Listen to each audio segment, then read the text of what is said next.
Hello दोस्तों, आपका आपके YouTube चैनल हेल्दी बीइंग में एक बार फिर से बहुत बहुत स्वागत है। आज मैं इस टॉपिक के बारे में बात करने वाला हूँ प्रोस्टेट कैंसर। तो प्रोस्टेट कैंसर के बारे में बताने से पहले मैं एक इंट्रोडक्शन दूंगा आपको कि प्रोस्टेट क्या है।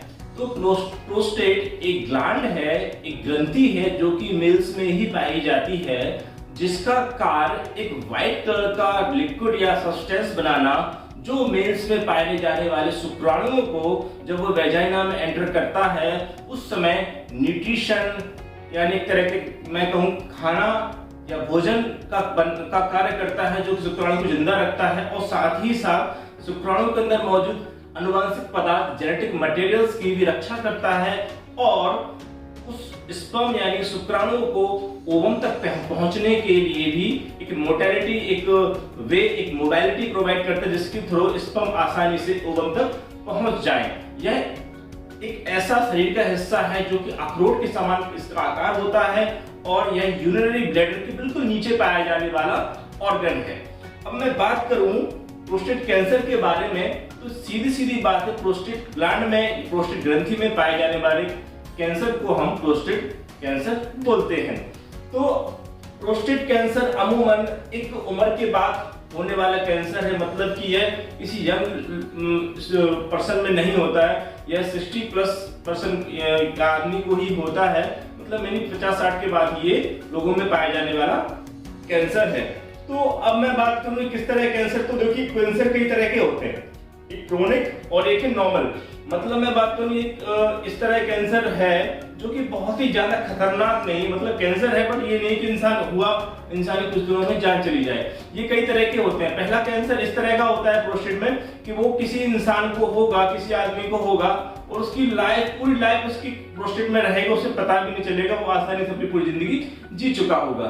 दूसरा कैंसर इस तरह का होता है प्रोस्टेट में कि वो उसके हल्के सिम्टम उसको दिखेंगे बट वो कैंसर उसकी जानलेवा नहीं होगा। तीसरा जो कैंसर है वो कि जानलेवा प्रोस्टेट कैंसर जो कि बहुत कम लोगों में पाया जाता है, जिससे कि जान जाने के चांस बहुत ज्यादा बढ़ जाते हैं। मतलब प्रोस्टेट ग्लैंड में कैंसर इतना ज्यादा फैल जाता है और आसपास के ऑर्गन्स को भी इफेक्ट कर देता है, जिससे कि इंसान की मरने की यानी जान जाने के चांस बढ़ जाते हैं। और मैं बात करूं कि इसका ट्रीटमेंट के बारे में आगे बात करूंगा, लेकिन मैं बता देता हूं कि इसका ट्रीटमेंट भी आसानी से अवेलेबल है अगर ये एडवांस स्टेज में ना पहुंचा हो। तो अब मैं बात करने वाला हूं प्रोस्टेट कैंसर के लक्षण के बारे में कि प्रोस्टेट कैंसर के कैसे हम पहचानें कि प्रोस्टेट कैंसर हमारे बॉडी में पनप रहा है या हो रहा है। तो इसके सबसे मेन और सबसे मुख्य जो लक्षण है वो है पेशाब का, यानी टॉयलेट जो आप करते हो वो रुक के आना, इरेगुलर आना, एक प्रेशर के साथ ना आना। ये मतलब ऐसा क्यों होता है मैं आपको इसी बताता हूं। जैसा कि मैंने बताया अखरोट के समान आकार का ग्लैंड है ये, जो कि यूरिनरी ब्लैडर के जस्ट नीचे पाई जाती है और यूरिनरी ट्यूब्स हैं इससे होकर इसके जस्ट ऊपर से निकलती हैं।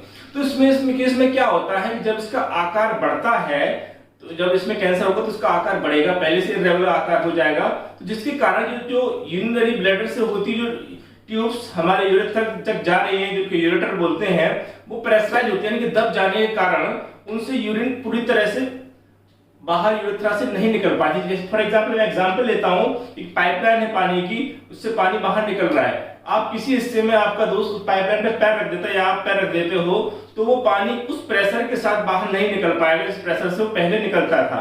तो क्या होगा, पानी रुक के आएगा या धीरे आएगा या स्लो उसका मोशन होगा।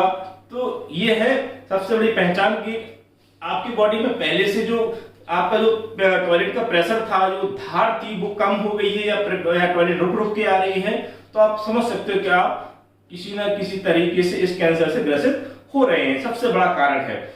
इसके बाद जो पेशाब में खून आना, मतलब कि जब कैंसर एडवांस स्टेज में आ जाएगा तो उसमें बहुत सारे घाव हो जाएंगे। घाव होने के कारण वो जो उसमें ब्लड बनेगा, ब्लड जो रिसेगा वो आपकी यूरिन के थ्रू और प्लस आपकी जो बीर यानी कि जो सीमेन बाहर निकलेगा उसके थ्रू ब्लड आपकी बॉडी से बाहर निकलेगा, आपके रिप्रोडक्टिव ऑर्गन से, आपके सेशन से, आपके पेनिस से। तो ये कारण है कि आप कहीं ना कहीं इससे इफेक्टेड हो रहे हैं। तो आप यूरोलॉजिस्ट से जाके मिल सकते हो और अपनी पहचान कर सकते हो कैंसर आपको है या नहीं है। और इसके बाद मैं कहूं तो हड्डियों में दर्द होना, जब आपकी बॉडी में अधिक ब्लड लॉस होगा तो सीधी बात है आपकी हड्डियों में पेन होना शुरू हो जाएगा, आपका वजन कम होना शुरू हो जाएगा, प्लस आप शीघ्र पतन के शिकार हो जाएंगे। तो ये सारे सिम्टम्स थे कि इससे पता कर सकते हो कि आप प्रोस्टेट कैंसर से शिकार हैं या नहीं है। अब मैं बात करता हूं कि प्रोस्टेट कैंसर के होने के कारण क्या है। नहीं पता चला अभी तक कि प्रोस्टेट कैंसर होता क्यों है। बस ये देखा गया है कि 60 प्लस होने के बाद मेल्स में इस कैंसर के जो रोगी हैं उनकी संख्या ज्यादा है, उससे पहले की कम है। अधिकतर 60 प्लस ही पाए जाते हैं। तो ये सबसे बड़ा कारण है कि मतलब अभी चीज अननोन है। और कुछ जो कारण देखे गए हैं मैक्सिमम पॉपुलेशन में, मैक्सिमम प्रोबेबिलिटी जो देखी गई है जेनेटिक, मतलब कि आपके पिताजी या आपके दादाजी को या परदादा को ये बीमारी अगर रही है तो मे भी प्रोबेबिलिटी रहेगी कि आपको ये बीमारी आगे चल 60 प्लस जब आप होंगे तो ये आपकी बॉडी में भी होने के चांस हो जाएंगे। इसके बाद मोटापा तो हर बीमारी की जड़ है, इसमें मैं पहले भी बता चुका हूं आपको। मोटापा भी प्रोस्टेट कैंसर का बहुत बड़ा कारण है। तो आप एक्सरसाइज करिए, रेगुलर अच्छी डाइट लीजिए तो ये कैंसर शायद आपको ना हो, ये चीज देखी गई है। इसके बाद मैं बात करूं इसके कैसे पता चले, तो इसका ब्लड टेस्ट होगा। आप डॉक्टर से मैं यूरोलॉजिस्ट से मिल सकते हैं आप, जो कि इसका ट्रीटमेंट आपको देगा। आपकी ब्लड की जांच होगी, आपकी यूरिन की जांच होगी, पेशाब की जांच के द्वारा डॉक्टर पता कर सकता है कि आपको कैंसर है या नहीं है।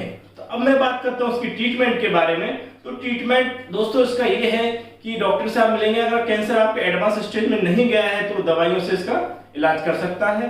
अगर कैंसर आपका एडवांस स्टेज में चला गया है तो आपकी बॉडी का वो सर्जरी के द्वारा, यानी कैंसर का ट्रीटमेंट सर्जरी के द्वारा करेगा, जिससे ठीक होने के चांस बढ़ जाते हैं। लेकिन ये मतलब अधिकतर देखा गया कैंसर सर्जरी या ट्रीटमेंट से ठीक हो जाते हैं। ये बहुत ही कम केस होते हैं इसमें एडवांस स्टेज में कैंसर पहुंचने के बाद इंसान कैंसर ट्रीटमेंट नहीं होता है। तो दोस्तों आशा करता हूं आपको प्रोस्टेट कैंसर के बारे में सारी जानकारी मिल गई हो। आपके जो क्वेश्चन है आप कमेंट सेक्शन में पूछ सकते हैं। बहुत बहुत धन्यवाद। जय हिंद।